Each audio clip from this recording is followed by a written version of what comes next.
Hello, I'm Don Swindon, insurance broker, and you're watching Board, Deck and Dice. Today we're going to be looking at a game called Xenon Profiteer. It's for 2 to 4 players, despite the box saying 2 to 5 players, and it is a deck building game. Deck building games traditionally involve you having the same starting deck and hand of cards as your opponents, and from that relatively weak hand you will use those cards to buy better and better and better hands and hopefully defeat your opponent or earn enough victory points to win. This deck builder is a little bit different. The main focus, as you can see I've laid out here, is this middle card, your central console, and I've laid it out as though we were quite a way through a game. And this card not only fits with everything else, you can see the lovely graphic design kind of lines up with the other cards, but it also gives you your order of play. So let's work through a round. Typically I'll have 5 cards in my hand, and they could be anything really, but let's just say it's like this. Actually I'd have a few more at the minute because this little upgrade down here lets me have more than 5, but let's just say for sake of argument I've got 5. And the first stage you start with is the distill phase, and that means you can distill the useless elements in your hand to get down to the Xenon. Xenon is what you really want. Xenon lets you complete contracts. Contracts appear on this side. This is how they look when they're not completed. That is how much Xenon you need. That is the victory points you need. When they're completed, you'll flip them over and then you can then add another contract. So contracts are your ways of getting victory points, and the game is ended when someone has completed 5 contracts or installed 5 upgrades on the left hand side of their console. So the distill phase. Here I have 1 nitrogen, 2 oxygen. The card here tells me that I must first distill nitrogen. So if I was working through that, I would distill the nitrogen back to its pile, and then I would be left with the oxygen. I can only distill 1 element here. So I'd have a few options there. I can flip the card and use what's called overtime mode. That is what it looks like there.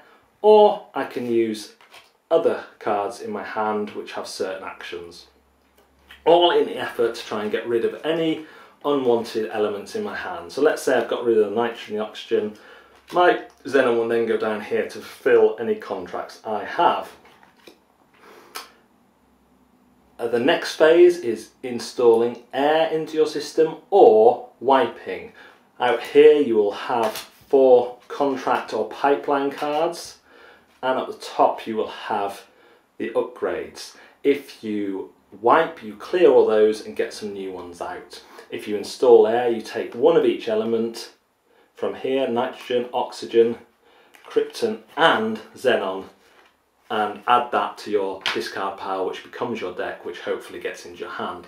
That is the only way to get xenon into your hand, by introducing air into your system. And to get xenon into your hand, you have to introduce these 3 worthless elements. So, what else can you do? Well, the next one is buy or bid. That lets you go to the trade rows. You can buy an upgrade or a contract. Contracts don't cost anything, and sometimes when you complete them they give you money back, but it is a buy action to add one to your row. I can't add one here because I haven't completed this one yet. If I got enough Xenon to complete that, I can then add the next contract. Upgrades up here. They have 2 costs on the top. The first cost is what it costs to put it into your discard pile, which then feeds into your deck. The second cost is if that card comes to your hand, that is how much it costs to install it onto your system console. And there you go here. I love the graphic design. I think I've said it once, but it is fantastic the way the cards all fit together and make sense. Or you can pay the combined cost, which is down in this corner, to install it straight away.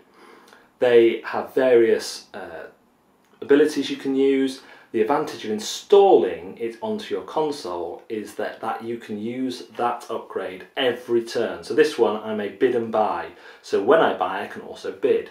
Bidding is simply taking one of your 5 bid tokens and placing it on anything in this row. Anything you place it on cannot be wiped during the wipe stage, and also you get a $1 discount per your bid token on that item.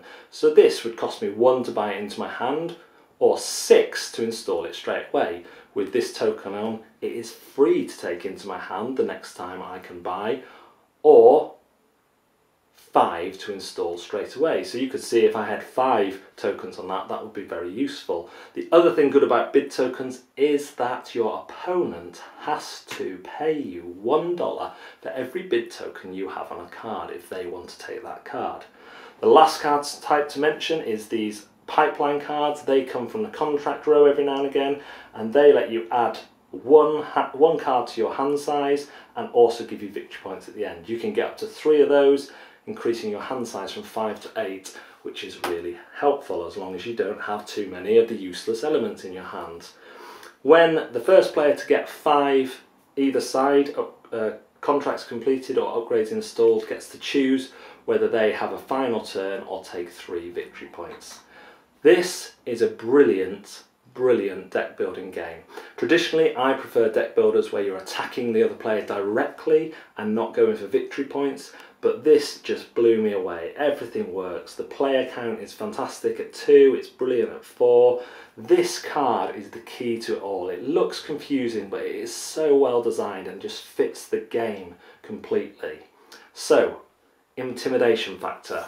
Well, this instruction manual does make the intimidation factor quite high, simply because they do it as though it's a manual that's given out to workers in a factory or dealing with harmful products. There's a warning right here that tells you the safety procedures for using Xenon, and it is just a well done thing, but that does increase the intimidation factor. However, it is easy to use. The ease of use is high.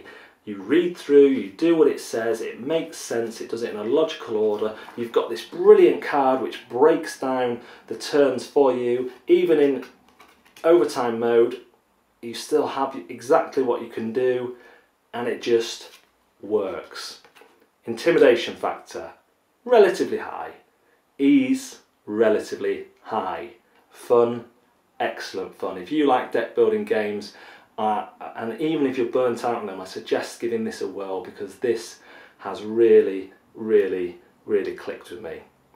I've been Don Swindon, insurance broker, and you've been watching Board, Deck and Dice.